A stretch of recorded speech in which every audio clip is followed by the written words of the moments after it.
Coucou les beaux Vallonnais, les beaux Vallonnaises. Aujourd'hui, je vais vous apprendre à faire la pizza Nutella banane, comme vous avez été nombreux et nombreuses à me demander.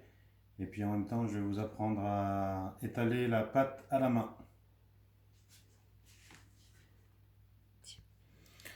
Alors là, je vous présente, c'est ce qu'on appelle un pâton. Alors moi, je fais des pâtons de 280 grammes à peu près, ce qui permet d'avoir une pizza de 33 cm à peu près si on l'étale bien. On peut faire à 250. Moi j'aime bien, ça donne plus de garniture, plus de pâte. Voilà. Après, vous pouvez mettre la farine, vous voyez, j'ai mis de la farine. Vous mettez votre pâton dessus, vous la recouvrez et vous commencez à aplatir pour bien lui donner la forme ronde. Vous appuyez pas trop fort pour pas que ça devienne trop fin. Vous voyez, elle s'étale toute seule et elle garde la forme ronde. Voilà.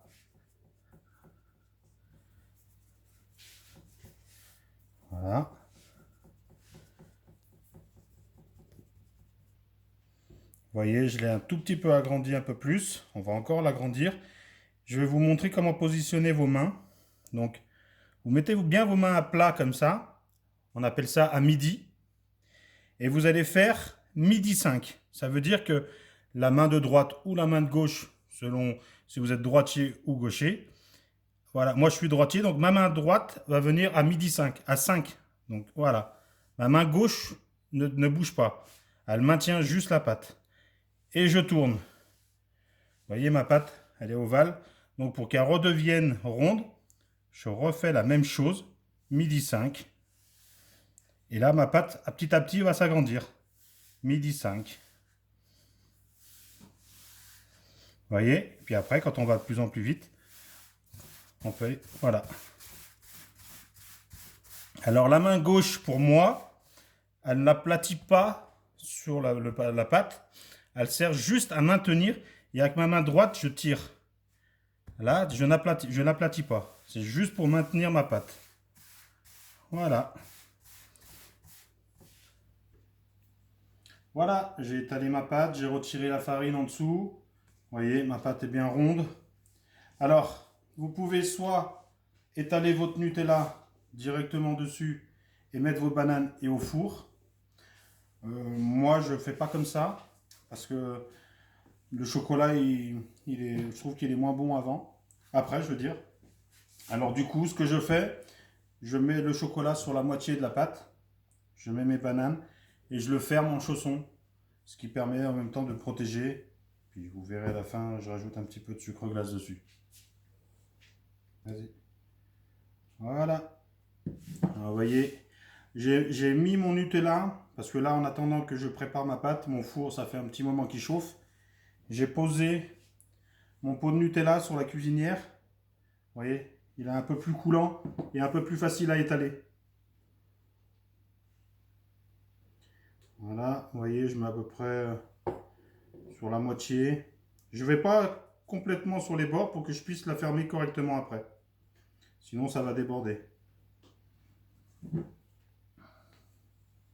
Alors pour ceux qui sont un peu gourmands, à la place du Nutella, on peut mettre des Mars, des Snickers. Voilà, on peut les faire autrement. Mais vous avez été beaucoup à me demander la Nutella banane. Donc je vous montre à peu près comment je fais.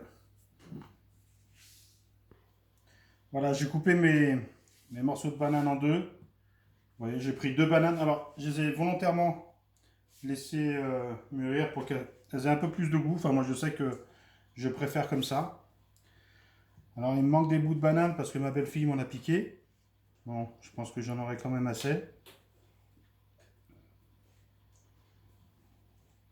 Voilà, c'est bon. Alors voilà, vous voyez, j'ai inversé le sens. J'ai mis les bananes qui étaient à la base vers moi de l'autre côté pour pouvoir justement la fermer. Vous voyez, pour qu'on puisse faire le chausson ou la calzone selon comment on appelle ça. Voilà.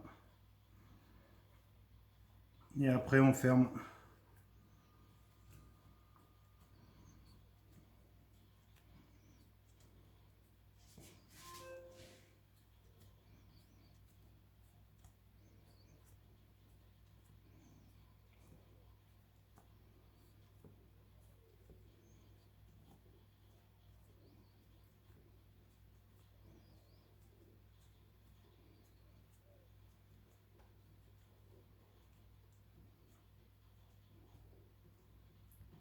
Voilà, on se retrouve après la cuisson et après, vous voyez, on peut lui donner la forme qu'on veut. Voilà, à tout à l'heure.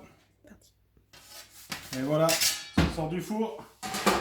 Et là, pendant que c'est encore un petit peu chaud, hop, on se rajoute encore un petit peu de sucre.